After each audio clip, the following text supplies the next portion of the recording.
listening to the Holy Bible 1-Year Challenge with Master Storyteller Michael Wood, featuring the easy-to-read version and used by permission from Bible League International. Enjoy the show!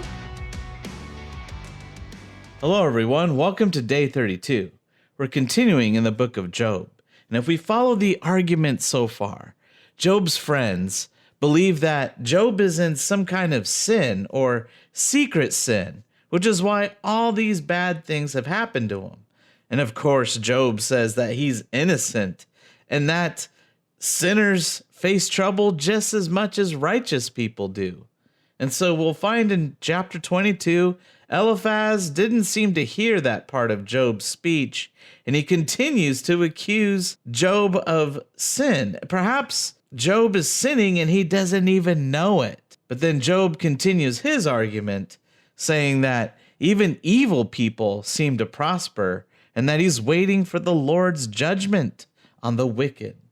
We're also continuing in the New Testament.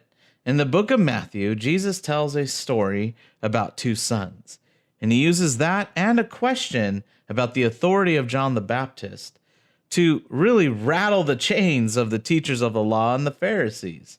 You know, those are very legalistic people. They know their doctrine.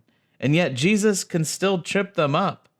In fact, the Pharisees come back to Jesus saying, we've all talked about this question that you've had, and our conclusion is, we don't know the answer. And so Jesus keeps a lot of his secrets hidden from them. So it seems to be a stalemate now between Jesus and the teachers of the law. If you enjoy the show, visit me at patreon.com/storymaster. You'll find the link in the description box below. By contributing as little as $1 per month, you will enable me to continue this ministry, and you'll get cool rewards too. Together, we're going to get through the Bible in 1 year. Let's get started. Job chapter 22. Then Eliphaz from Teman answered, Does God need our help? Even the wisest of us is not really useful to him. Does your living right benefit him? Does God all-powerful gain anything if you follow him? Why does God blame and punish you? Is it because you worship him? No, it is because you sin so much. You never stop sinning. Maybe to guarantee loans, you took things from people for no reason. Maybe you took a poor man's clothes to make sure he paid you back. Maybe you failed to give water or food to people who are tired or hungry.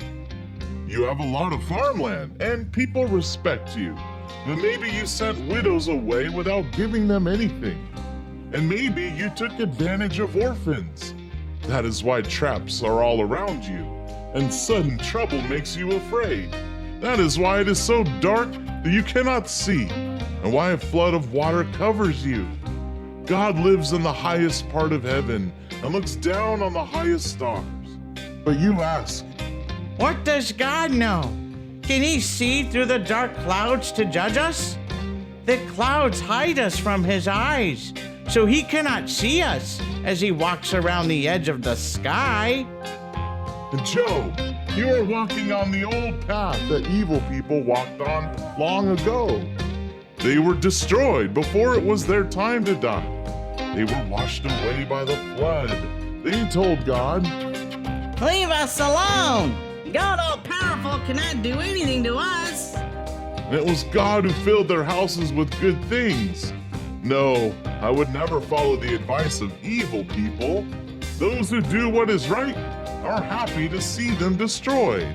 The innocent laugh at them and say, Surely our enemies are destroyed, their wealth burned up in the fire. Now, Job, give yourself to God and make peace with him. Do this, and you will get many good things. Accept his teaching. Pay attention to what he says. If you return to God all-powerful, you will be restored. So remove the evil from your house. Get rid of any desire for gold. Be willing to throw your finest gold into the river like rocks. Let God all-powerful be your gold and your pile of silver. Then you will enjoy God all-powerful and you will look up to him. When you pray, he will hear you, and you will be able to do all that you promised him. If you decide to do something, it will be successful, and your future will be very bright. When people are brought down and you ask God to help them, he will rescue those who have been humbled. Even those who are guilty will be forgiven and will be saved because you did what was right. Job chapter 23. Then Job answered, I am still complaining today. I groan because God is still making me suffer. I wish I knew where to find him. I wish I knew how to go to where he lives. I would present my case to him. I would make my arguments to show that I am innocent. He could give his reply, and I would understand. I would listen closely to what he says. Would God use his power against me? No, he would listen to me. Since I am an honest man, he would let me tell my story. Then my judge would set me free. If I go to the east, God is not there. If I go to the west, I still don't see him. When he is working in the north, I don't see him. When he turns to the south, I still don't see him. But God knows me. He is testing me and will see that I am as pure as gold. I have always lived the way God wants. I have never stopped following him. I always obey his commands. I love the words from his mouth more than I love my food. But God never changes, and who can stand against him? He does anything he wants. He will do to me what he planned, and he has many other plans for me. That is why I am terrified to stand before him. Just thinking about it makes me afraid. The fear of God has made me lose my courage. God all-powerful makes me afraid. What has happened to me is like a dark cloud over my face, but the darkness will not keep me quiet. Job 24. Why doesn't God all-powerful set times to judge the wicked? Why must his followers wait so long for justice to come? Evil people move property lines to steal their neighbor's land. They steal livestock and add them to their own flocks.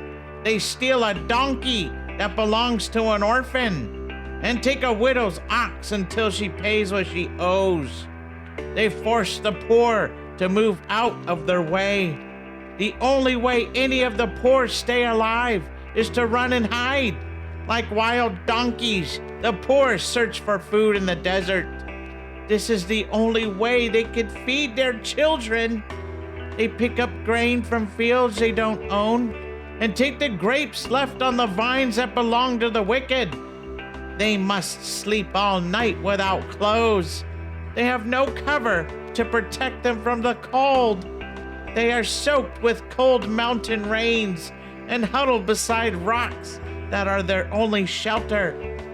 Evil people take children from the poor to pay for what they owe. They will even take a nursing baby from its mother. The poor have no clothes, so they work naked. They carry bundles of grain for others, but they go hungry. They press olive oils to make oil, but not for themselves. They mash grapes for wine, but they stay thirsty. In the city, you can hear the sad sounds of dying people. Those who are hurt cry out for help, but God does not listen. Evil people hate the light. They avoid walking in the light, so they often go the wrong way. A murderer gets up at dawn and kills poor, helpless people. And at night, he becomes a thief. A man who commits adultery waits for the night to come. He thinks, No one will see me. but still, he covers his face. When it is dark, evil people go out and break into houses. But during the day, they lock themselves in their homes to avoid the light. The darkest night is their morning. They are friends with the terrors of darkness. You say, Evil people are taken away, like things carried away in a flood. The land they own is cursed, so no one goes to work in their vineyards. As hot, dry weather melts away the winter snows, so the grave takes away those who have sinned. Their own mothers will forget them. Only the worms will want them. No one will remember them. They will be broken like a rotten stick. These evil people hurt women who have no children to protect them, and they refuse to help widows. By his power, God removes the powerful. Even if they have a high position, they cannot be sure of their lives. They might feel safe and secure, but God is watching how they live. They might be successful for a while, but then they will be gone. Like everyone else, they will be cut down like grain. I swear, these things are true. Who can prove that I lied? Who can show that I am wrong? Matthew chapter 21, verses 18 to 32. Early the next morning, Jesus was going back to the city. He was very hungry. He saw a fig tree beside the road and went to get a fig from it. But there were no figs on the tree. There were only leaves. So Jesus said to the tree, "You will never again produce fruit." The tree immediately dried up and died. When the followers saw this, they were very surprised. They asked, How did the fig tree dry up and die so quickly? Jesus answered, "The truth is, if you have faith and no doubts, you will be able to do the same as I did to this tree. And you will be able to do more. You will be able to say to this mountain, 'Get up and throw yourself into the sea.' And if you have faith, it will happen. If you believe, you will get anything you ask for in prayer."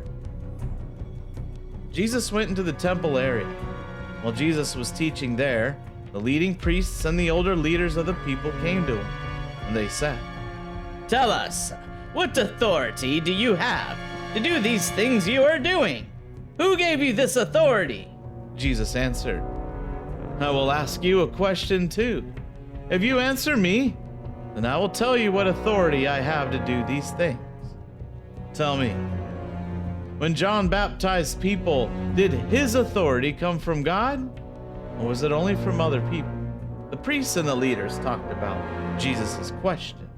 They said to each other, If we answer, John's baptism was from God, then he will ask, then why didn't you believe John? But we can't say John's baptism was from anyone except God. We're afraid of the people because they all believe John was a prophet. So they told Jesus. We don't know the answer. Jesus said, "Then I will not tell you who gave me the authority to do these things." Tell me what you think about this. There was a man who had 2 sons. He went to the first son and said, Son, go and work today in the vineyard. The son answered, "I don't want to." But later he changed his mind and decided to go. Then the father went to the other son and said, Son, go and work today in the vineyard. He answered, Yes, sir. I will go and work. but he did not go. Which of the 2 sons obeyed his father? The priests and leaders answered. The first son. Jesus said to them, "The truth is, you are worse than the tax collectors and the prostitutes. In fact, they will enter God's kingdom before you enter. John came showing you the right way to live, and you did not believe him. The tax collectors and prostitutes believed John. You saw that happen, but you would not change. You still refused to believe him."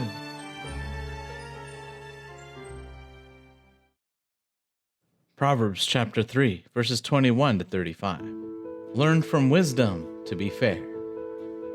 My son, hold on to wisdom and good sense. Don't let them out of your sight. They will bring you a long life filled with honor. As you go through life, you will always be safe and never fall. When you lie down, you will not be afraid. When you rest, your sleep will be peaceful. You have no reason to fear a sudden disaster or the destruction that comes to the wicked. You can trust the Lord to protect you. He will not let you be caught in a trap. Do everything you possibly can for those who need help. If your neighbor needs something you have, don't say, Come back tomorrow. give it to him right away. Don't make plans to harm your neighbor who lives near you and trusts you. Don't take people to court without good reason, especially when they have done nothing to harm you. Don't be jealous of those who are violent. Never choose to be like them. The Lord hates such crooked people, but he is a friend to those who are honest. The Lord curses a wicked family, but he blesses the homes of those who are good. He humiliates those who think they are better than others, and he shows favor to those who are humble. The way the wise live will bring them honor, but the way fools live will bring them shame.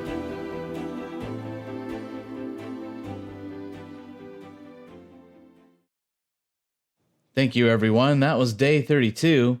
Join us for day 33. Job and Bildad continue to have an argument, and then Job begins to talk about the value of wisdom. And in the book of Matthew, Jesus tells the story about a vineyard. But really, the leading priests and the Pharisees know that Jesus is actually talking about them. We hope you enjoyed today's verses. Be sure to leave us a positive review and to share this podcast with your friends and family. Please join us for the next episode as we experience the Bible in 1 year.